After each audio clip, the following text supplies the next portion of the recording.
O conteúdo a seguir pode ser perturbador para algumas pessoas ao descrever a conduta criminosa. Se você acredita que esse tema pode impactar negativamente você ou a sua qualidade de vida, desaconselho que prossiga nesse vídeo. O Luz Acesa é um canal de narrativa.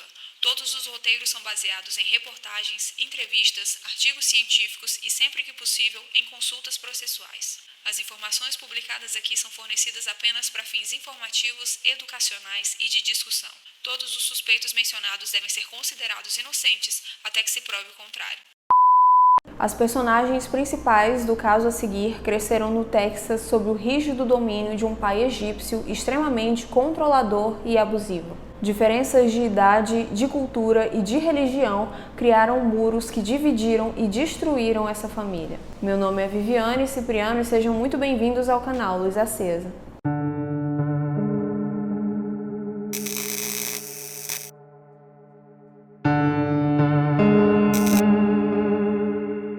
Yasser Abdel Said nasceu em 27 de janeiro de 1957 na cidade de Eulis, no Egito. Considerado o artista da sua família, ele fazia esculturas e sabia escrever árabe com eloquência. Descrito pelos familiares como quieto, direto e simples, ele se dizia religioso, mas raramente frequentava a mesquita. Ele era o filho mais velho de 7 irmãos e dizia que a coisa mais importante do mundo era a sua família.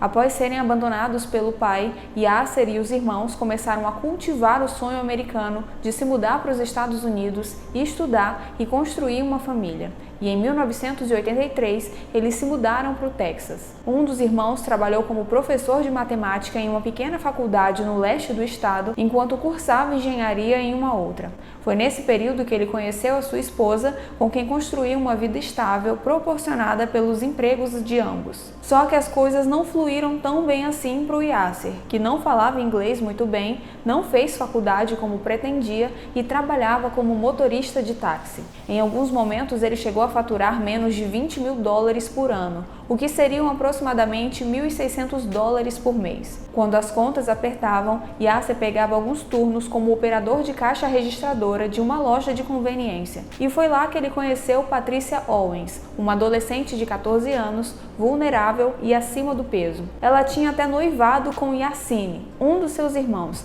mas Yasser tentou conquistá-la mesmo assim, no auge dos seus 30 anos. Os dois acabaram se envolvendo, mesmo sendo a mãe da garota 2 anos mais velho do que ele. Yasser presenteou Patrícia algumas vezes, disse à família dela que possuía diversas terras no Egito e com menos de uma semana de namoro, a pediu em casamento. Apesar de 16 anos separarem os namorados, a mãe de Patrícia não se opôs ao casamento porque ela também tinha se casado na adolescência. Apesar de ser muçulmano, Yasser concordou com a realização da cerimônia em uma igreja cristã, e a união foi autorizada após os pais da garota assinarem papéis permitindo que a menor de idade se casasse. Eles tinham assinado papéis semelhantes no mês passado, quando Patrícia ia se casar com o irmão de Yasser. Uma tia até tentou desencorajar a garota, dizendo que ela se casaria com uma cultura muito diferente e que seria bem difícil, mas Patrícia não se importou. Segundo essa tia, o casamento seria uma saída para o que ela estava vivendo, já que ela cresceu em uma família extremamente pobre, foi abusada na infância por um familiar e tinha a ideia de casamento de conto de fadas. A irmã, os primos e outras tias de Patrícia acreditavam que Yasser estava se casando com ela para poder ficar nos Estados Unidos. Isso porque o seu visto de turista estava prestes a expirar. A cerimônia foi realizada em 7 de fevereiro de 1987. Patrícia escolheu casar em uma igreja batista rural fundada pelo seu avô. Ela entrou de braço dado com o seu pai e usou um vestido de noiva de segunda mão. A disposição da igreja estava mais ou menos assim. Sentada de um lado estava a família de Patrícia, texanos, brancos, cristãos em sua maioria e pertencentes à classe trabalhadora. Para eles, os parentes do noivo eram imigrantes que falavam com sotaque engraçado, que tinham uma religião diferente e as mulheres vestiam mantos exagerados. Sentados do outro lado do corredor estavam os irmãos e a irmã de Yasser, além de outros familiares que foram exclusivamente para comparecer à cerimônia. Na visão deles, a família da noiva era de classe baixa, sem educação, racista e sem noção por obrigar que aquela cerimônia fosse realizada em um local cristão. Eles eram contra aquele casamento e não disfarçavam. Para eles, Patrícia era mercadoria danificada, já que ela tinha se envolvido com outros homens antes dele, no caso em questão com o próprio irmão do noivo. Para eles, nenhum muçulmano temente a Deus deveria aceitar a realização de um casamento em uma igreja cristã, e estavam tristes por Yasser ter deixado de lado a sua religião e educação cultural. Após a cerimônia, os parentes de Yasser abordaram as parentes de Patrícia no estacionamento da igreja e propuseram casamento. Uma das primas dela até chegou a ficar noiva de um dos irmãos de Yasser, mas o relacionamento não foi para frente. A recepção do casamento foi feita lá no Egito e foi a vez da família de Patrícia achar tudo estranho. Os homens se sentaram em uma sala com toda a comida da festa e as mulheres ficaram reunidas em uma outra. Os parentes da noiva se sentiram ignorados e deixados de lado durante todo o evento. Ao voltarem do Egito, Yasser recebeu seu documento de residência permanente e continuou trabalhando como taxista. Para complementar a renda, Patrícia trabalhava em alguns locais que pagavam um salário mínimo.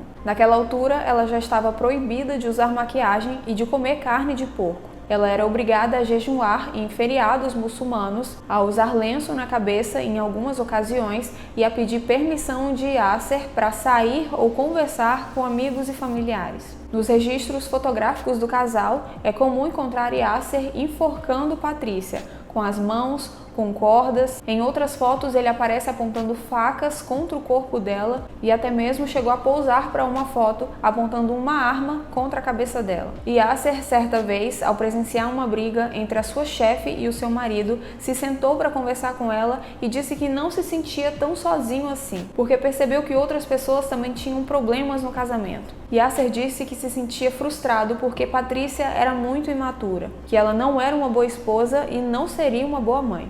Foi aí que ele ouviu da chefe que aquilo era uma consequência da sua escolha. Já que ele se casou com uma garota de 14 anos, ele teria que criá-la. E Yasser encerrou o assunto perguntando quando será que ela finalmente cresceria. Aos 18 anos, Patrícia já tinha 3 filhos com menos de 5 anos. Um menino chamado Aislan e 2 meninas, Amina e Sara. A cultura de Yasser ensinava que o dever de um pai, a sua maior responsabilidade, era ver os filhos casados em boas famílias. O plano de Yasser, para garantir a sua velhice próspera, era fazer com que futuramente suas 2 filhas fizessem bons laços com famílias egípcias abastadas. Amina e Sara cresceram ouvindo que elas nunca deveriam ter namorados americanos. Elas viviam em um ambiente caótico, com um pai que andava armado 24 horas por dia, batia na mãe com frequência e tinha um hobby estranho de filmá-las dentro e fora de casa. O acervo de vídeos é gigante. Ele filmava as meninas por vários cômodos da casa, enquanto elas faziam as mais triviais ações. Em um vídeo, ele acompanha as garotas até o quarto delas e mandam as 2 irem dormir. Enquanto elas deitam na cama, Yasser as filma, aponta uma luz de lanterna, pergunta se elas têm certeza sobre dormir com calça de moletom e ainda elogia as pernas delas com uma entonação um tanto estranha na voz. Alguns zooms dados chegam a ser desconfortantes. Yasser já tinha grandes planos para as 2 e tudo começaria em maio de 2007, quando Amina receberia o diploma do ensino médio. Ela ficaria noiva de um homem egípcio que ele já tinha escolhido e receberia uma considerável quantia por isso, o famoso dote. Yasser vinha economizando durante anos para presentear o futuro casal com um chalé à beira-mar no Sinai, uma península montanhosa e desértica no Egito. Só que Amina não tinha intenção de se casar com um egípcio e sempre se entristecia quando esse assunto surgia. Ela queria escolher o seu próprio marido e de preferência norte-americano. Só que ela não podia nem brincar de dizer algo nesse sentido em voz alta. Amina sonhava em ser médica e quando falava sobre faculdade, Yasser sempre a interrompia e dizia que ela iria para a faculdade se seu marido permitisse. E isso valeria para Sara também. Em outubro de 1997, Patrícia e Yasser se separaram pela primeira vez e foi difícil para ela sustentar a família nesse período. Yasser mantinha um contato frequente, insistindo em uma volta, mas ao perceber que Patrícia não mudaria de opinião, ele buscou as crianças na escola e fugiu com elas para o estado da Virgínia. De lá, ele ligou para Patrícia e disse que levaria as crianças para o Oriente Médio e ela nunca mais as veria. Acabou que o casal se reconciliou em março de 1998. Se mudaram para a pequena cidade de Covington e enquanto Yasser trabalhava em uma loja de conveniência, a família passava o dia inteiro em um barraco. A situação deles era tão precária que tinham que fazer as suas necessidades fisiológicas em um balde para depois jogar fora. Alguns meses depois, Patrícia foi visitada por uma tia que queria conversar com ela sobre algo muito sério. Essa senhora disse que Amina, naquela altura com 9 anos, confidenciou a ela que Yasser vinha abusando dela e da sua irmã pelos últimos 2 ou 3 anos. Disse que Amina informou que o último abuso tinha acontecido cerca de 2 semanas antes, quando Patrícia estava visitando sua mãe e as crianças ficaram sob supervisão dele. Ao saber disso, Patrícia registrou uma denúncia de abuso sexual. Amina e Sara foram ouvidas e relataram com detalhes como tudo acontecia, deixando claro em todas as frases como elas tinham medo do pai. Em seguida, Patrícia pegou suas poucas coisas do barraco, organizou as crianças e mudou de endereço sem dizer nada para Yasser. Nessa época, ela não deixava as crianças saírem da nova casa para nada, com medo do Yasser ou do conselho tutelar levarem elas. Meses depois, um exame foi realizado nas meninas e concluiu que não houve abuso, mas o relato delas foi muito gráfico, inclusive um tanto pesado para reproduzir aqui. Em 5 de novembro de 1998, enquanto Patrícia ainda estava escondida, Yasser procurou o xerife para reclamar que a sua ex-esposa tinha passado um cheque em sua conta. Foi aí que ele ficou sabendo sobre as acusações de abuso sexual. Agiu de forma surpresa e negou veementemente. Se ofereceu até mesmo para fazer um teste do polígrafo, que acabou nunca sendo feito. Algumas semanas depois, no condado de Dallas, ele foi acusado de retaliação, por ter encontrado e ameaçado Patrícia após descobrir do que estava sendo acusado. Ele chegou a ser preso por isso, mas alguns dias depois, em 12 de janeiro de 1999, as acusações de abuso sexual foram retiradas. Amina e Sara se retrataram perante o xerife e disseram que mentiram porque não gostavam da escola em que estudavam, do barraco em que viviam e que queriam morar com a avó. E já aquela acusação de retaliação foi arquivada porque Patrícia se negava a cooperar com os policiais e Yasser se comprometeu a realizar um curso sobre controle de raiva. Ele foi solto e o casal se reconciliou novamente. Foi o tempo de vacas magras para a família, que morou por diversos pequenos apartamentos. As mobílias eram os colchões jogados pelo chão e móveis descartados por outras pessoas. As meninas começaram a estudar em uma escola islâmica particular e nesse período Patrícia e Aislan sobreviviam graças aos cheques que caíam todo mês por causa do retardo mental detectado no exame de invalidez de Aislan, com apenas 14 anos. Nessa época ele saiu da escola para ser educado em casa por sua mãe. Foi aí que as coisas pioraram, porque a família se dividiu em Yasser e Aislan contra Amina e Sara, com Patrícia no meio disso tudo. As meninas confidenciaram aos amigos da escola que o irmão era esquisito, um verdadeiro perdedor que repetia as atitudes preconceituosas do pai em relação aos Estados Unidos e as mulheres. Isso porque, diferente da criação de Amina e Sara, Aislan foi educado de maneira oposta. Chamava a mãe pelo primeiro nome, o que é visto pelos muçulmanos como falta de respeito, e se dirigia a ela com xingamentos. Reproduzia exatamente o comportamento do pai. Nessa época, as meninas se comportaram um pouco melhor na visão de Yasser, e por isso ganharam computadores e celulares. Também foi permitido a elas que trabalhassem em horário contrário ao da escola, e a Amina até pegava o carro emprestado para ir para suas aulas de tênis e karatê. E isso também era mal visto pela família de Yasser, que achava vergonhoso permitir que sua esposa e filhas solteiras trabalhassem, já que, de acordo com o Alcorão, o homem deve sustentar sua família. Em um dos vídeos gravados por ele, Sara aparece em zoom enquanto trabalha em uma caixa registradora de uma loja. Aparentemente, Yasser e Amina estão observando ela de dentro de um carro estacionado, e ele chega a perguntar se eles estavam realmente escondidos dentro do automóvel. Em determinado momento, Sara sorri para um cliente e Yasser comenta sobre isso de forma negativa. Mas logo Amina sai em defesa da irmã, dizendo que ela estava apenas sendo simpática com os clientes e essa era uma das funções dela. Yasser foi demitido da companhia de táxi em agosto de 2003. A empresa fez questão de espalhar para as concorrentes que os passageiros reclamaram que ele era louco. Nenhuma outra empresa o quis, com exceção da King Cab. O proprietário era um iraniano que o acolheu porque ele trabalhava em locais que outros não queriam, como porta de boates e bairros perigosos. Nessa época, Yasser estava desconfiado de que Amina estava namorando porque ela estava feliz demais. Sendo assim, ele substituiu o airbag do motorista por um gravador de áudio e emprestou o carro para ela. Yasser acabou ouvindo uma ligação realizada dentro do automóvel. Ao que tudo indicava, Amina estava conversando com um menino e as suas falas deram a entender que eles estavam namorando. Ao chegar em casa, a garota foi recebida com chutes que chegaram a rasgar a sua boca. Por causa desse namoro, Yasser decidiu mudar a família de um apartamento em Bedford para uma pequena casa em Louisville. Nas férias de 2005, Yasser levou os 3 filhos para o Egito e de lá, Amina ligou histérica para Patrícia, dizendo que o pai queria que ela se casasse com um egípcio de 40 anos. Ela estava desesperada, dizendo que queria voltar para casa. Nessa época, Amina e Sara eram adolescentes que queriam usar roupas da moda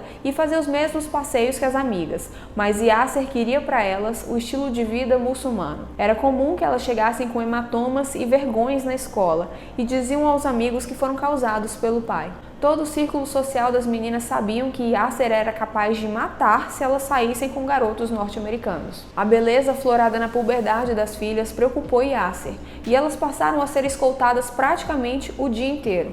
Yasser e Aislan se revezavam nisso. Um deles levava elas até o ponto de ônibus pela manhã, buscava elas na escola, acompanhava elas ao trabalho, ficava observando por um tempo do lado de fora e voltava mais tarde para buscá-las. Como de noite Aislan precisava dormir, Yasser só saía para dirigir o seu táxi depois de verificar que as meninas estavam dormindo. E para que não houvesse falhas, Patrícia foi ao supermercado onde Aislan trabalhava e exigiu que seu supervisor organizasse seu turno para que ele pudesse sair nas horas em que seu marido não podia vigiar as garotas. Yasser tentou casar Amina com diferentes homens egípcios, incluindo um primo, mas de acordo com o Islã, a mulher deve concordar com o casamento, e Amina sempre recusou esses pretendentes. Yasser não sabia, mas ela estava namorando um rapaz chamado Ed, de 18 anos. Ele fazia faculdade e cortava grama para conseguir dinheiro. Amina o alertou, disse que seu pai era realmente maluco, mas Ed achou que fosse exagero ou reação normal de todo pai.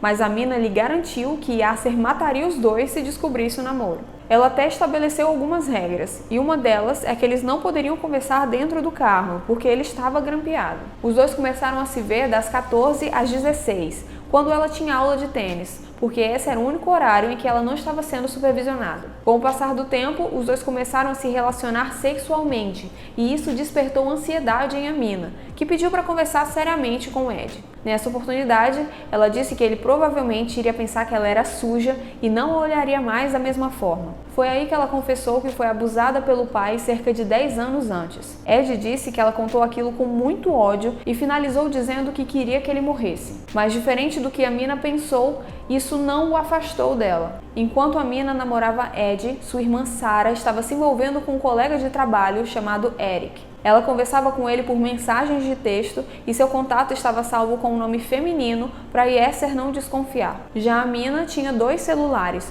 um dado por Yasser e outro dado por Ed, para que eles pudessem conversar sem usar códigos. O casamento de Aislan estava marcado para o verão de 2008 no Egito, e Yasser estava contando os dias e economizando cada centavo para poder levar a família para a cerimônia. Mas ele também tinha outro motivo. Disse a Amina que deixaria ela lá para ela poder conhecer os filhos dos muçulmanos. Ela contou isso para Ed com muita raiva. Disse que não queria ser muçulmana, que se sentia amaldiçoada, que seu pai nem conversava sobre religião com as filhas e só rezava com o Aislan. Ela disse que nunca pisou em uma mesquita, que não acreditava em nada daquilo, que lá no Egito as mulheres eram maltratadas e apanhavam dos maridos. O plano de Amina e Ed era se casar e fugir. Ela adotaria o sobrenome dele e Yasser não a encontraria com facilidade. Certo dia, ela chegou na escola muito aflita, com a mochila cheia de contas do telefone celular. Perguntou para as amigas se tinha como a operadora não detalhar todas as chamadas realizadas e recebidas nas próximas contas. Disse que seu pai estava desconfiado e examinando as contas para descobrir com quem ela falava. Disse ainda que seu pai mataria Ed se descobrisse. A partir daí, os dois conversavam apenas por cartas. Eles disfarçadamente trocavam bilhetes na aula de karatê. Neles, Amina escreveu que Yasser passou a agir de forma estranha quando falava sobre os números na conta de telefone, que pegava a arma do bolso e ficava dando indiretas sobre o que seria capaz de fazer com quem o desobedecesse. Nas cartas, Amina disse que sua mãe também fugiria com eles, porque ela queria ir embora há muitos anos, mas não tinha coragem. Patrícia, apesar de nunca interferir na forma com a qual Yasser tratava as meninas, tinha muito medo de que uma tragédia acontecesse na vida de todos. Ela queria ir embora de casa, mas não conseguia. E as suas irmãs sempre a aconselhavam no sentido de fugir com as meninas e deixar aquela vida para trás. Yasser pediu para se encontrar com um dos irmãos em uma cafeteria. Na ocasião, ele desabafou sobre a situação financeira da família, disse que Patrícia não estava ajudando nas contas, que a hipoteca estava há 4 meses atrasada e que, infelizmente, ele teria que usar o dinheiro que estava economizando para comprar um chalé para Sara ao lado daquele de Amina. Yasser disse que a cada passo que ele dava, Patrícia cavava embaixo dele e que tinha noites em que ele voltava para casa apenas com $5 no bolso.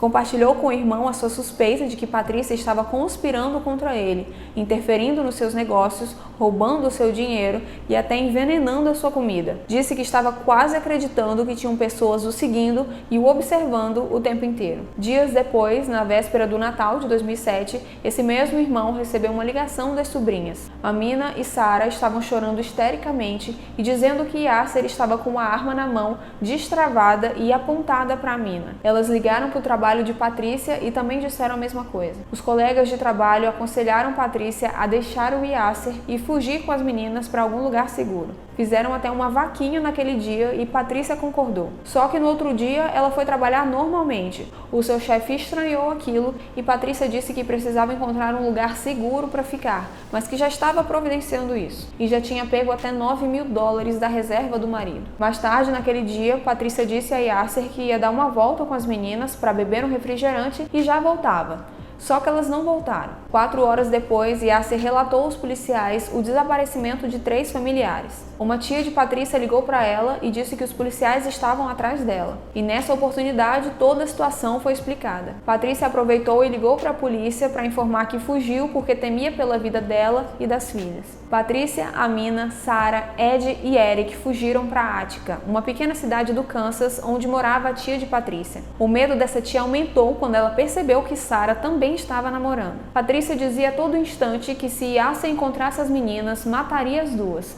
mas agia como se estivesse dividida. Ao mesmo tempo em que temia pelas vidas delas, estava chateada por deixar o Islã para trás. Foi exatamente o que ela disse para essa tia. Os 5 passaram a noite lá e no dia seguinte seguiram para Tulsa, onde Ed tinha parentes. Eles planejaram conseguir um apartamento, encontrar emprego e se matricularem na escola. E assim foi feito. Patrícia e Eric conseguiram empregos imediatamente e as meninas foram matriculadas na escola. Já Ed voltou para Dallas para trabalhar um tempo como DJ. Nesse meio tempo, as meninas se abriram com Patrícia e acabaram confessando que se relacionavam sexualmente com os namorados. Patrícia brigou muito. Desesperada, pegou as meninas e levou elas até o hospital, já achando que elas estavam grávidas. Eric não sabia dizer de que lado Patrícia estava, porque ao mesmo tempo em que queria proteger, parecia que ela tinha raiva das meninas. No dia seguinte, Patrícia disse às filhas que dia 31 de dezembro era o aniversário da sua mãe e elas tinham que ir até o cemitério para depositar flores na sepultura.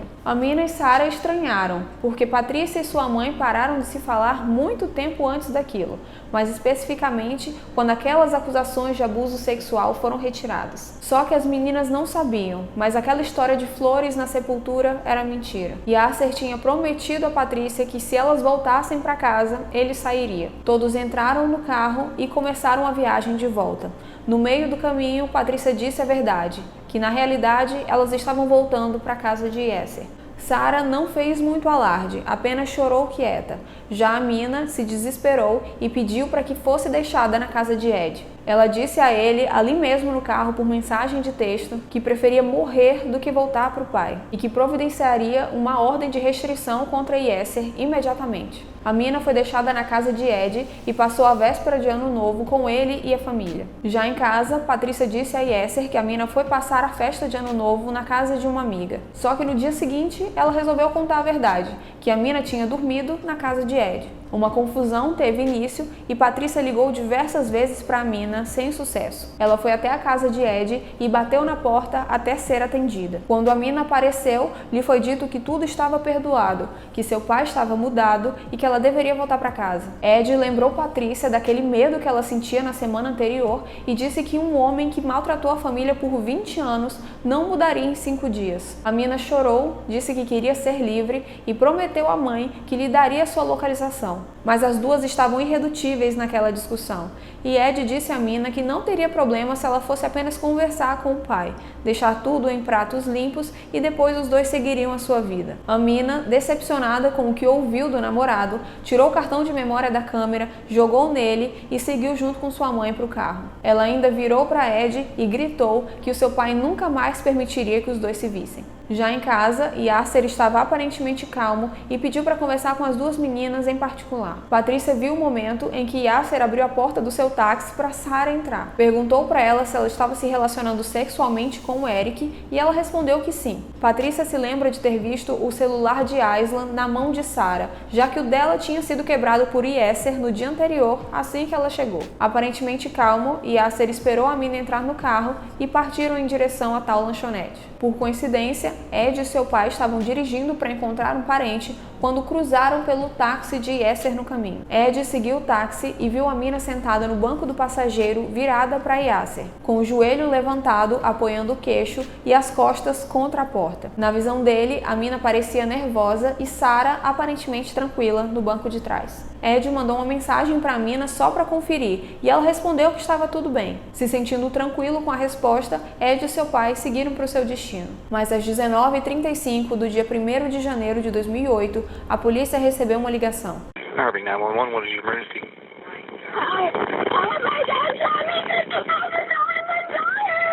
What's going on, ma'am? I'm dying, that's what's up. Okay, let me transfer you. I'm gonna get fire department online. Okay, hold on one sec. Okay.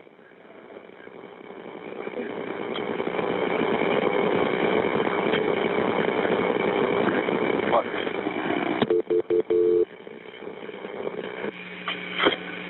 Oh my God!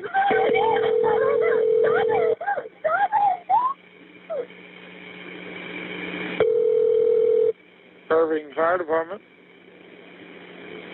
Irving Fire Department. Ma'am, are you still there? Ma'am, are you still there? All I've got is she's telling me she's dying. I've got a. Why are you still there, ma'am? Ma'am, what is your address? Ma'am. O atendente verificou que aquele número pertencia a Aislan.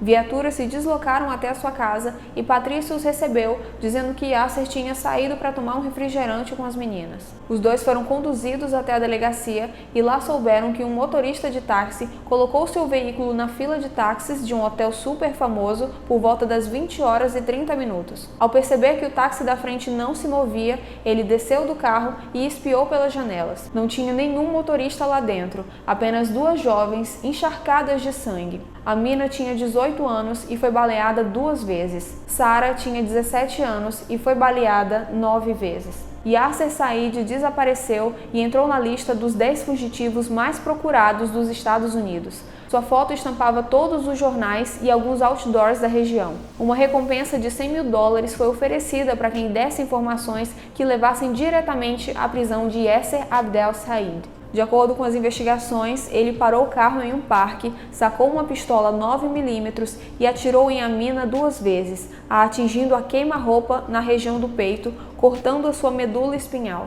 Em seguida, ele disparou 9 vezes contra Sarah. Yasser dirigiu pelo menos 5 quilômetros, estacionou em frente ao Hotel Omni e deixou suas filhas mortas para que outros as encontrassem. No funeral foi realizada uma cerimônia cristã, mas os parentes de Yasser queriam oferecer um serviço religioso muçulmano também. Patrícia começou uma discussão, falou perante todos da igreja que aqueles tinham sido crimes de honra, que são atos de vingança, geralmente morte, cometidos por membros da família do sexo masculino contra membros da família do sexo feminino que de certa forma trouxeram trouxeram desonra e vergonha para a família. Patrícia gritou que Yasser vinha dizendo nos últimos dias que era seu dever religioso restaurar a reputação da família Said, que foi manchada pelo relacionamento das meninas com os dois rapazes. A família de Patrícia também concordava com ela, mas os parentes de Yasser negaram que aquele era o motivo, porque não era assim que as coisas funcionavam. Eles estavam igualmente estarrecidos com os crimes. Aislan não permitiu que nenhum dos rapazes participasse do velório.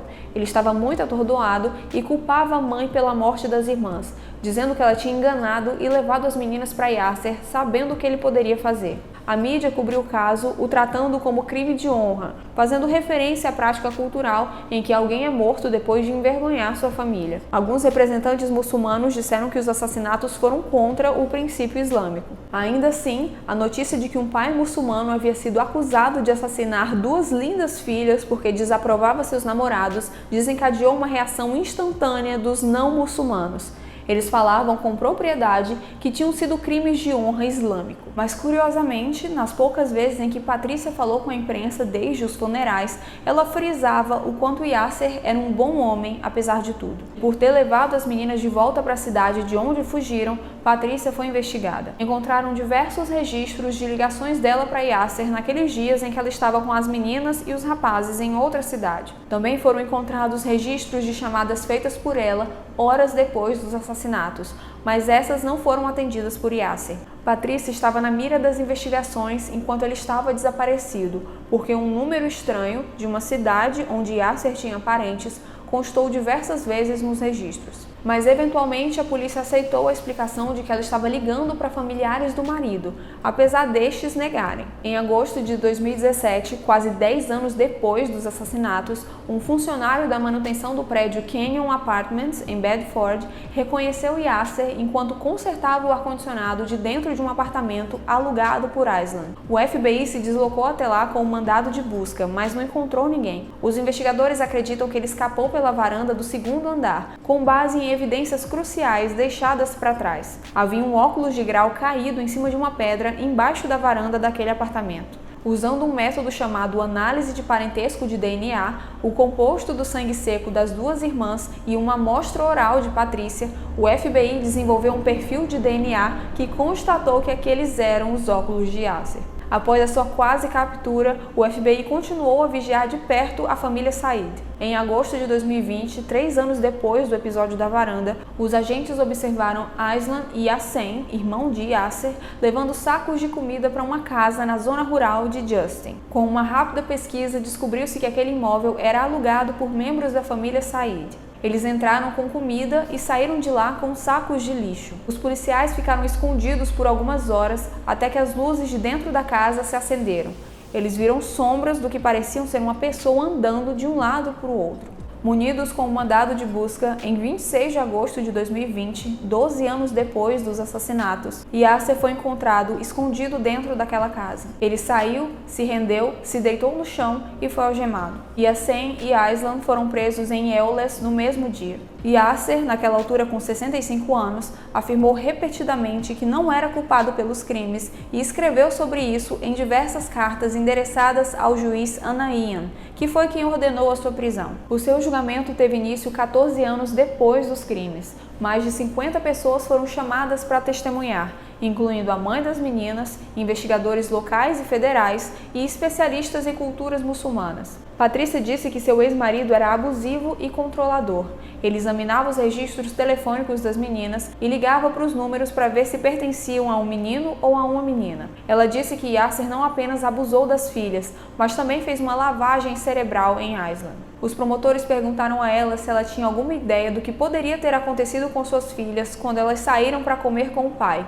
E ela disse, abre aspas, parte de mim sabia, parte de mim não. Eu sinto muito. Fecha aspas. Disse ainda que no dia em que Sarah voltou para casa, Yasser parecia feliz. Até beijou ela na testa e derramou uma lágrima. Ela foi solicitada a identificar naquele tribunal quem era a pessoa de quem ela estava falando. Então ela levantou o braço, apontou para Yasser e disse, abre aspas, aquele diabo ali, fecha aspas. Os promotores disseram que Yasser estava com raiva porque as meninas estavam namorando pessoas de fora de sua cultura e frisaram ainda sobre as denúncias de abuso sexual. Já a defesa de Yasser argumentou que a história de Patrícia mudou tanto ao longo dos anos que ela estava perto de se tornar uma suspeita, e também alegou que a polícia estava determinada a culpar um muçulmano pelos assassinatos, em vez de olhar para outros suspeitos em potencial. A ligação para a emergência foi reproduzida no tribunal e Yasser colocou a mão nos ouvidos numa tentativa de não ouvir. Ele também se recusou a olhar para cima quando os 2 médicos legistas que examinaram os corpos das vítimas estavam explicando sobre as lesões. A defesa argumentou ainda que Sarah mencionou o nome do pai no telefonema porque estava tendo alucinações após os 9 tiros, que aquele julgamento estava carregado de preconceito por um pós-11 de setembro cheio de islamofobia. Disseram que o Estado queria condenar Yasser apenas por ele ser muçulmano. Ed testemunhou sobre ter encontrado o táxi de Yasser no caminho e disse que o olhar de Amina era de medo, como se ela não quisesse estar lá. Yasser resmungou alto diversas vezes e em outras balançavam as mãos como se discordasse do que estava sendo dito. Em um determinado momento, a juíza pediu para que ele se sentasse em silêncio.